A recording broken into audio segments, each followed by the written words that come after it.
Here we'll be replacing a tub surround, tub shower surround. Now this all came in one piece.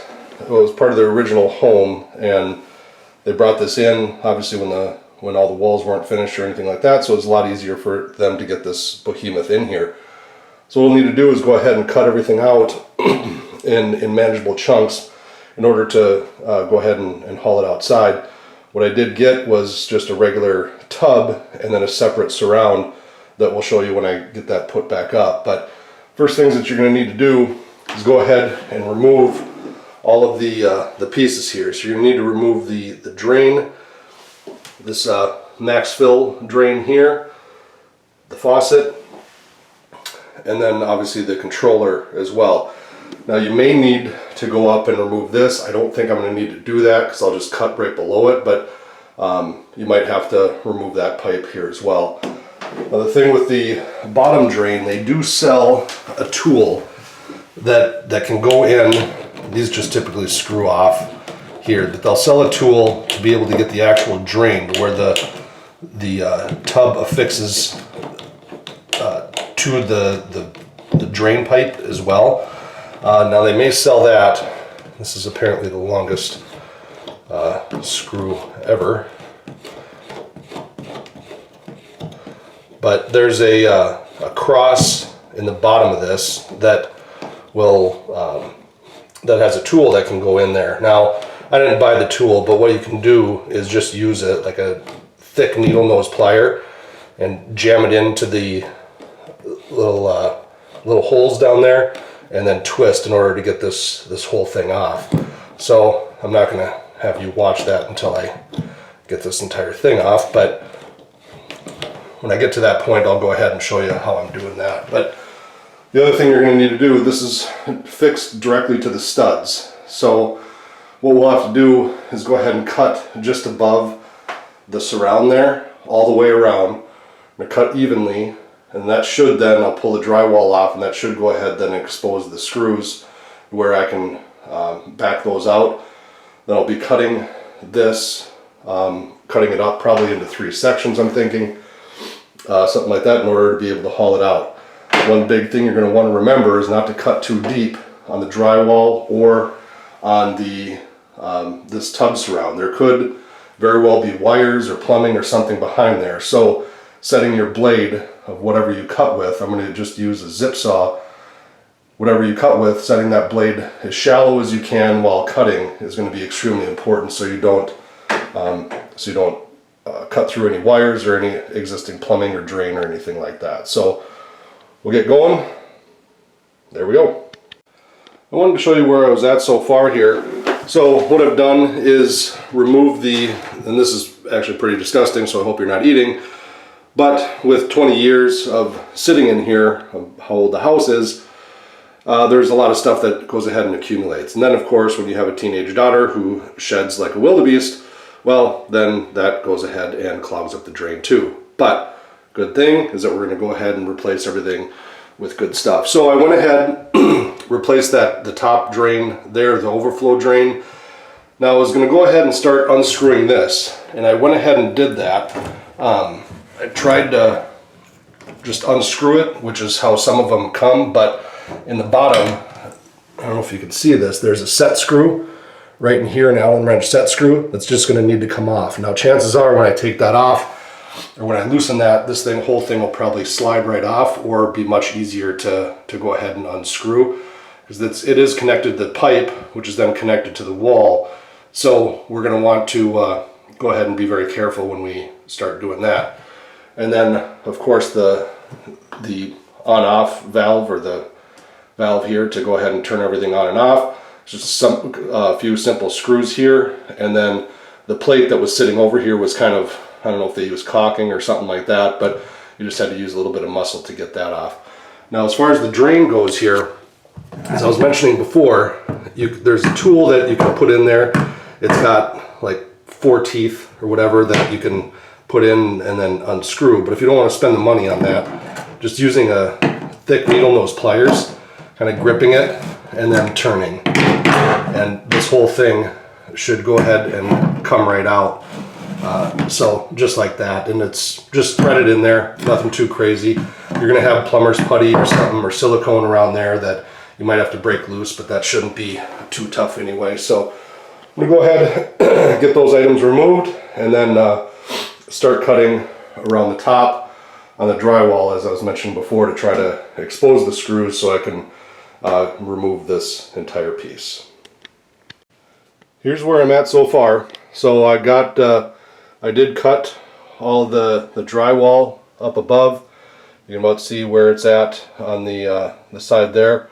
What I did need to do actually was go ahead and cut down the sides of the tub, or the shower there. So because there were, you can see where the screws were here, all down the side. So I did have to cut a little bit more than I thought I would, but that's okay. I'm just finishing up getting the demolition done for the tub surround.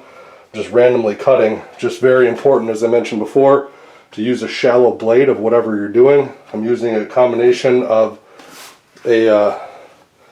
just a reciprocating saw, and this is a Dremel, just a little Dremel saw that I'm using. So combination of that, the Sawzall is working a lot faster, or the reciprocating saw is working a lot faster, but you got to be very careful, because back here, if you can see, there's a wire that ran behind the wall.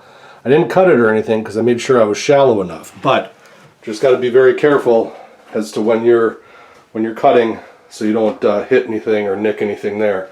And of course the plumbing here, that I didn't nick or anything on the plumbing as well. So finish getting this out, and then we will go ahead and start prepping for the new one.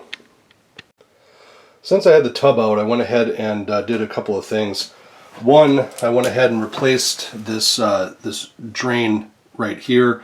It's a relatively inexpensive part, and I figure, well, since I have everything out, I might as well go ahead and just replace that. It's simple plumbing. You can see these just they screw on just like you're outfitting something underneath your sink or whatever. Just making sure that they need to be the correct height, and so if I have to, I'll go ahead and try to adjust them, but I matched it up as best I could with the existing one that was out there, or that I took out. The other thing that I did is I went ahead and replaced the valve here. This is the valve for the hot, cold, and everything like that. So I just went ahead and bought another one, since the current one was pretty old and relatively easy to replace. The housing unit itself does come separate from the switch here, so you'll just have to read the instructions on how to install them. They're all a little bit different and everything. So, but I went ahead, and I know before I've used SharkBite, and I went ahead and used these SharkBite fittings on there instead of having to sweat the pipe and everything. So I think right now we're going to be pretty close to being ready to put the tub in, so I'll check back then. Well, the tub is in. It took a lot of doing on it because it was just a little bit wider and a little bit bigger than the previous one. So I needed to cut out a little bit more drywall than I originally planned in order to get this to fit in there. Then what I did, the way this tub is, I have a separate surround that goes with the tub. So I went ahead and I screwed in into the wall the tub. I made sure that it was level and flush both ways, so level horizontally and vertically. And I also had replaced the drain, and I just have yet to put on that overflow plate. Then I replaced the valve and everything here, which was a doing as well, because this piece does not come with this housing.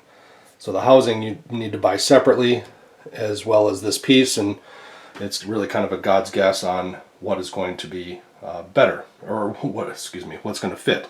It's been a long day. So I'll go ahead. The next steps here are going to be, I've got the floor drain in, so I just need to wait to let the silicone cure on that, and then I'll be able to test this.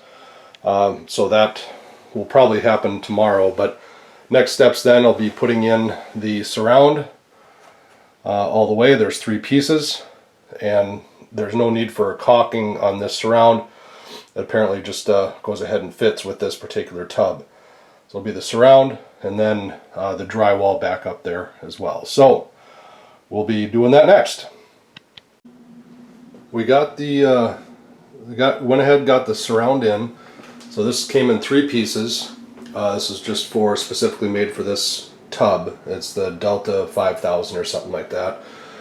I did have to do a little bit of retrofitting, cutting the drywall up a little bit higher because this surround was a lot taller than the past tub.